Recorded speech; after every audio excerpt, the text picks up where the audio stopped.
أعزائي المتابعين، أهلا بيكم. زهق من المشاكل، 20 سنة جواز، وفي الآخر أخد قراره. رجع من شغله، قالت له حضر لك الغدا. قال لها لا، أنا عايز أقولك على حاجة. متهيألي أنا عملت كل اللي عليا طول السنين اللي فاتت، بس أنا مش قادر أستحمل زيادة، وخايف إن أخسر أكتر من اللي خسرته. عشان كده أنا قررت إني أبعد. مش هينفع أكمل حياتي معاكي. الولاد كبروا وتقدروا تعتمدوا على نفسكم من غيري، وانا كده كده هسيب لكم كل اللي يكفيكم. كانت قاعدة قدامه متماسكة كعادتها، ما فكرتش تدافع عن نفسها رغم انها عارفة انه بيقابل واحدة تانية. كل اللي قالته له: محتاجة منك شهر واحد. قال لها ليه؟ قال لها وايه اللي هيحصل يعني في الشهر ده؟ قالت له: اعتبره مكافأة نهاية الخدمة. سكت شوية وفي الآخر قال لها: شهر واحد مش أكتر. بكل كسرة قالت له: ربنا يخليك، بس أنا عايزاك في الشهر ده كل يوم تتغدى معانا، وبعد الغدا تشيلني لحد الأوضة. قال لها: إيه الكلام الغريب ده؟ قالت له: دي أول مرة أطلب منك طلب، أرجوك يقبل. بكل تعصب قال لها: موافق. وفي سره بيقول: أهو شهر يعدي بالطول ولا بالعرض، وبعدها أبقى بحريتي.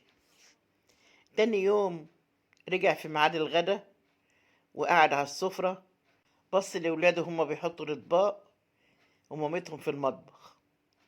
لقاهم منظمين جدا، نضاف جدا، بيحطوا له الأكل بمنتهى الأدب. قعد ياكل وهو بيراقبهم بعناه. بقاله كتير ما كلش معاهم. لقاهم بيتكلموا مع مامتهم في حياتهم وظروفهم، وهي بكل حكمة بترد عليهم. خلصوا الأكل والأولاد دخلوا أوضتهم. فضل قاعد مستني الأم عشان يشيلها لحد الأوضة. مر حوالي ساعة وهي واقفة بتنظف المطبخ بعد الغدا، وجات له. قام لف ايديه حواليها وشالها.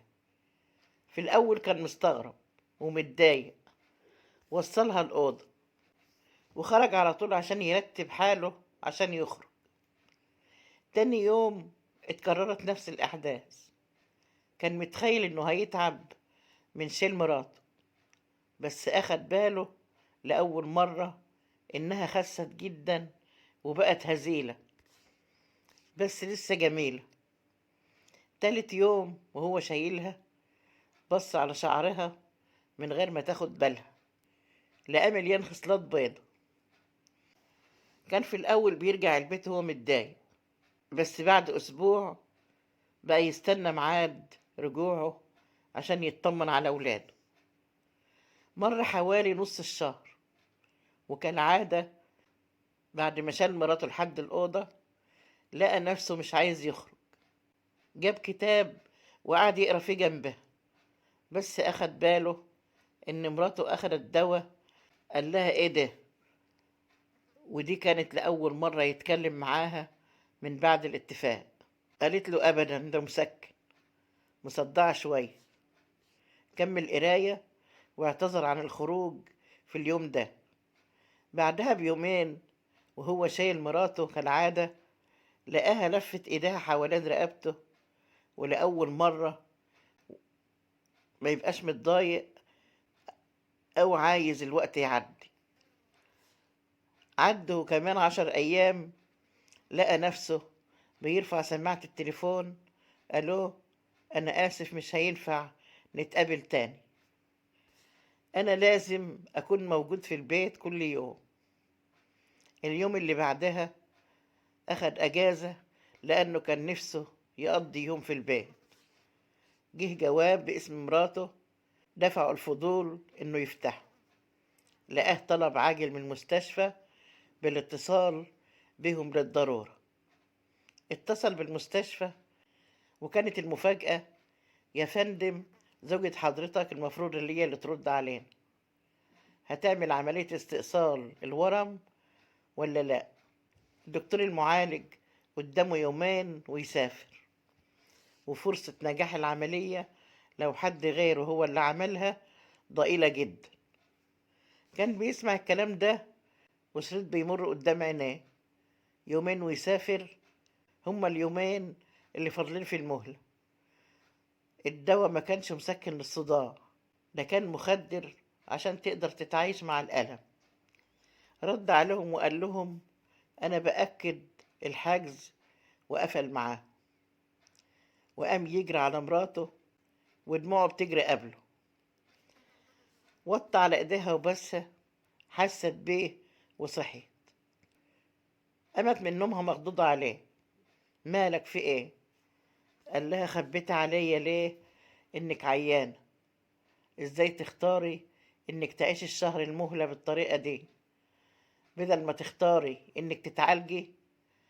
قالت له: ايه فايدة اني اخف وافضل عايشة لوحدي؟ انت اصلك كنت وحشني جدا. الشهر اللي عشته معاك كان احسن مكافأة نهاية خدمة ليا. قال لها: وحياة كل شعرة بيضة طلعت في راسك جوه بيتي، وحياة ولادي اللي ما حسيتش عمري بتعب في تربيتهم عشان كنت سايبهم لكي، وحياة سنين عمرك وشبابك اللي راحوا وانت ساكتة وعايشة عشان خاطر البيت والولاد، وحياة كل حبيت مسكن أخدتيها وأنا مش حاسس بتعبك. ربنا يمد في عمري بس عشان أعوضك اللي خدته منك. خرجوا جاري على المستشفى، خلصوا التحاليل والأشعات المطلوبة، والعملية اتعملت ونجحت. بس النجاح الأكبر كان في حياتهم اللي ابتدت بعد العملية. لو بيتك نظيف وولادك متربيين كويس، لو هدومك نظيفة ومكوية ودلابك ريحته حلوة، لو شراباتك موجودة في مكانها وكتبك مفيش عليها تراب، لو كل حاجة من حاجتك بتدور عليها وتلاقيها، وبتاكل الأكل اللي نفسك فيه، يبقى تأكد إن مفيش قوة خفية بتعمل كل ده. اللي بيعمل كده مراتك. يا بختك لو لسه عندك فرصة تراجع نفسك. يا بختك لو قادر تاخد قرارك إنك تعيش أبوتك صح. يا بختك لو عرفت تفتح عينيك عشان تشوف الحقيقة بوجهة نظر تانية. يا بختك لو عرفت تعمل كل ده، صدقني هتفرح أكتر. سلام ومحبة ورحمة من الله عليكم جميعا، ودمتم أعزائي.